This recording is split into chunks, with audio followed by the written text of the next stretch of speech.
Selamat malam, Bung Leo. Saya ingin ke Pak Ibnu dulu, Pak. Kalau terakhir bertugas tahun 2000? Terakhir akhir 2020. Zaman COVID.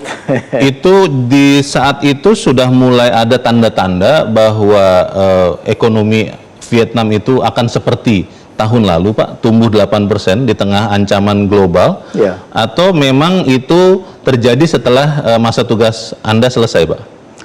Sebenarnya sejak saya tiba itu Vietnam mengalami pertumbuhan tinggi dalam pengertian 7-9% itu sebelum saya tiba.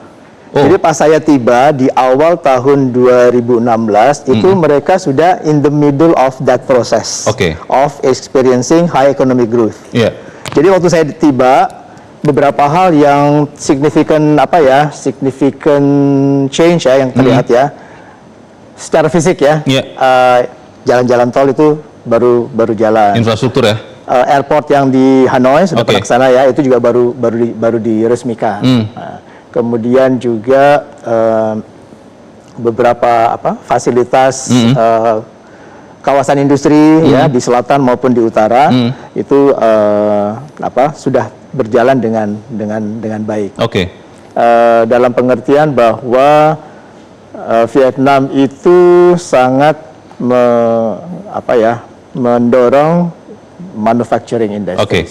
Jadi angka-angka yang fantastis itu kan tahun lalu 8%, tahun ini dicanangkan malah mau 10%, Pak Ibnu Adi. Itu kemungkinan besar memang benar ya, bukan sesuatu yang fabrikasi gitu supaya bersaing dengan negara ASEAN begitu? Kalau menurut saya itu sustainable ya, karena sudah tercipta sejak tahun 2010-an ya saya lihat ya. Memang ada hiccups ya.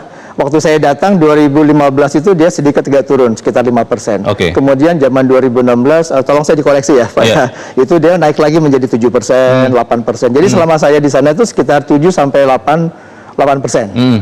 Kecuali COVID 2020. Ikut terkena pukulan juga. Setelah saya pulang, ternyata dia continuously berada di tingkat seperti itu ya. Dari sejak Anda bertugas Pak sampai kemudian selesai, apakah memang sebegitu pesatnya pertumbuhan industri khususnya manufaktur di Vietnam yang Anda lihat, atau seperti apa Pak, bisa digambarkan?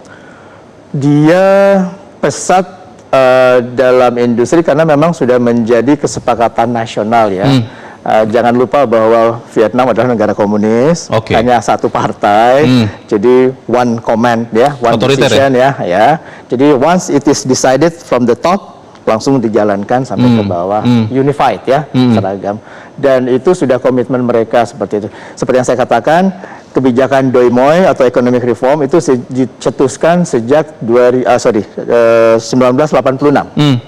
Sejak itu gradually ekonominya Vietnam itu mengalami transformasi sehingga pertumbuhan ekonominya tinggi.